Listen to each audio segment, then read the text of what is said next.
جو انسان صدقات دیتا ہے اس کو بھی بلایا جاتا ہے۔ تو اللہ فرمائے انما الصدقات للفقراء، اور زکوٰۃ تو تمہاری ہے کس کے لیے؟ فقیروں کے لیے، فقیر غریب، للفقراء والمساکین، اور مسکین کے لیے۔ انشاءاللہ یہ فقیر اور مسکین میں کیا فرق ہوتا ہے آگے ہم دیکھیں گے۔ اور مسکین کے لیے ایسا آدمی جو جتنا کماتا ہے اس میں اس کا گزارا نہیں چلتا ہے، ٹھیک ہے، مسکین کے لیے۔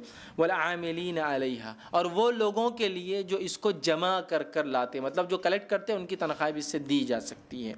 والمعلفۃ قلوبہم، اور ایسے لوگوں کو جن کے دل اسلام کی طرف مائل ہو رہے ہیں یا ہو سکتے ہیں اس کے دینے کی وجہ سے، نو مسلم یا غیر مسلم ایسے جو آ سکتے ہیں، اس میں شامل علماء کرتے ہیں، ٹھیک ہے۔ وفی الرقابی، اور اللہ تعالیٰ فرماتا ہے ایسے شخص کے لیے جس کی گردن چھڑانی ہو، جس کی آپ کو جو ہے گردن جو ہے چھڑانی ہو، ایسے لوگوں کے لیے اللہ فرماتا ہے، ٹھیک ہے۔ آگے فرمایا والغارمین، اور ایسے لوگ جو قرض کے بوجھ تلے دبے ہیں ان کا قرض دیا سکتا، وفی سبیل اللہ، اور یہ اللہ کی راہ میں جو کوشش دعوت و تبلیغ کے کام ہے اس میں دی جا سکتی ہے، ٹھیک ہے۔ اللہ نے آگے فرمایا ابن سبیل، اور مسافر کے لیے ہے فریضۃ من اللہ، یہ اللہ کی طرف سے عائد کردہ فریضہ ہے، فرض ہے، من اللہ واللہ علیم حکیم، اللہ سب کچھ جانتا ہے اور وہ با حکمت ہے، مطلب وہ جانتا ہے تم ہمارے بارے میں، اور اس کی حکمت کے تحت اس نے یہ احکامات ہم کو دی ہے۔ کتنے لوگ بتائے گئے اس میں ٹوٹل؟